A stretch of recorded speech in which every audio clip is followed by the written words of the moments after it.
If you've spent any time on American roads, you've noticed bigger trucks, larger SUVs, and more horsepower have defined the U.S. auto marketplace for decades. And that's why President Donald Trump's recent statement supporting the approval of tiny cars built in America has caught the industry's attention. It challenges deeply ingrained assumptions about what American drivers want, what automakers want to build, and where they're allowed to build them. Trump's announcement was unusually direct. He said he had approved tiny cars to be built in the United States, noting that manufacturers have wanted to do this for years and pointing to their success overseas. He emphasized that these vehicles could be powered by gasoline, electric, or hybrid systems and described them as inexpensive, safe, fuel efficient, and ready for the near future. Most importantly, he credited the Department of Justice and the Department of Transportation and the EPA for clearing the path. This wasn't just political rhetoric. Within days, Stellantis confirmed it would bring the Fiat Topolino, an all-electric motor car, to the U.S. marketplace. That timing matters. Automakers do not make decisions like this lightly, especially in a market that has historically rejected vehicles this small. To understand why this is significant, it helps to look at what tiny cars actually mean in a global context. In Japan, K cars, spelled K-E-I, have been a staple in daily transportation for decades. They're small, efficient, inexpensive, and tailored for dense urban environments, not meant for highways. Strict regulations govern their size and engine output, but in exchange, owners benefit from lower taxes, easier parking, reduced operating costs, and in Europe, microcars and quadricycles fill a similar role, especially in cities where space is limited and traffic congestion is consistent and constant and very frustrating. The United States, by contrast, has been a hostile environment for vehicles like this. Federal safety standards, crash testing requirements, and emissions rules have made it difficult for automakers to justify producing microcars for American buyers. Even when small cars had been offered, such as the original Smart 4.2, sales have been modest at best. They were actually really bad. But Americans have generally equated size with safety and value, regardless of the data. That regulatory wall may now be shifting. Trump has said he directed Transportation Secretary Sean Duffy to allow micro vehicles to be built and driven in the United States. If that directive translates into regulatory change, it could open the door to an entirely new segment of vehicles that simply has not been viable here before. The Fiat Topolino, for example, is a perfect test case. It's a two-seat electric quadricycle, closer in size to a golf cart than a traditional car. Its range is roughly 47 miles, and its top speed hovers around 27 to 28 miles per hour. This is not a highway vehicle, nor is it intended to replace a family sedan or an SUV. Instead, it's designed for short trips, dense urban areas, and environments where low speeds are the norm. Stellantis CEO Olivier Francois confirmed the U.S. plans after unveiling a bespoke one-of-one Topolino during the Art Week in Miami. While pricing and launching and timing have yet to be announced, the decision itself signals something important. Stellantis believes there may be finally a little niche in America for the ultra-compact, low-speed vehicles.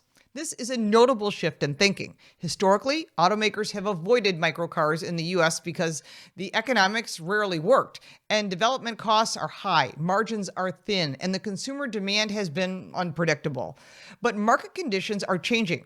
Urban congestion is worse, parking is more expensive, and many households now own multiple vehicles serving different purposes. A tiny, inexpensive runabout for short trips suddenly looks less impractical than it once did.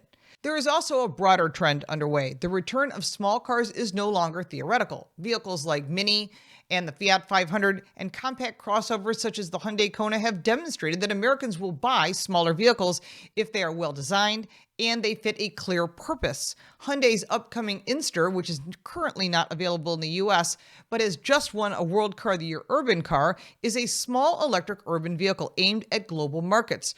Further underscores this shift toward right-sized transportation. And it's fun to drive. We've reviewed that on our Car Smarts channel.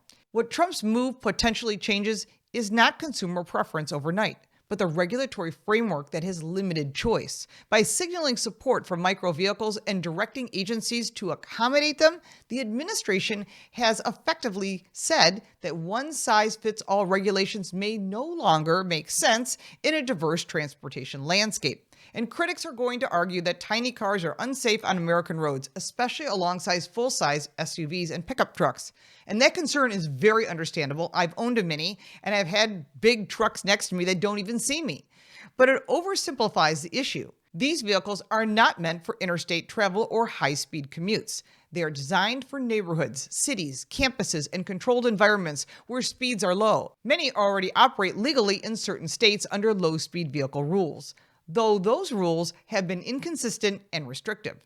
There is also a question of consumer acceptance. Americans have rejected small cars before, and there is no guarantee that this time will be any different. But timing matters. But fuel prices are a big factor, and young buyers are also less emotionally attached to traditional car ownership models. For some consumers, affordability and convenience now outweighs size and performance. From an industry standpoint, the implications are significant. Allowing tiny cars to be built and sold domestically could create new manufacturing opportunities, especially for automakers looking to diversify their portfolios without committing to massive EV investments, which we've already learned was a bad investment. It also provides lower cost entry point vehicles for electrification and for gasoline powered, and it avoids the range anxiety and the infrastructure challenges that plagued electric vehicles to begin with. This does not mean that the American love affair with trucks and SUVs and big performance has ended. Far from it. But it does suggest that the market may finally be broad enough to support multiple transportation solutions instead of forcing every vehicle to meet the same standards and expectations. Stellantis' Topolino will be an early test as to whether this shift is real or merely political noise. If it finds an audience, other automakers will follow, for sure, and they're watching. If it struggles, it will reinforce decades of skepticism. Either way, the conversation itself marks a change. For years, the idea of Japanese-styled microcars in America was dismissed as unrealistic, and Trump's endorsement combined with regulatory movement on a changing market has turned that idea into a serious discussion. Tiny cars may not dominate U.S. roads, but they could quietly carve out a meaningful role. And in an industry built on scale, sometimes small changes have the biggest impact. This all won't change overnight, but changes to what is on the road is coming soon. If you like this video, give it a like and subscribe for more videos like this, and check out our car review channel, Car Smarts. You can support me by buying me a cup of coffee, and if you want even more content, check out the links in the description. I'm Lauren Fix. Thank you so much for watching.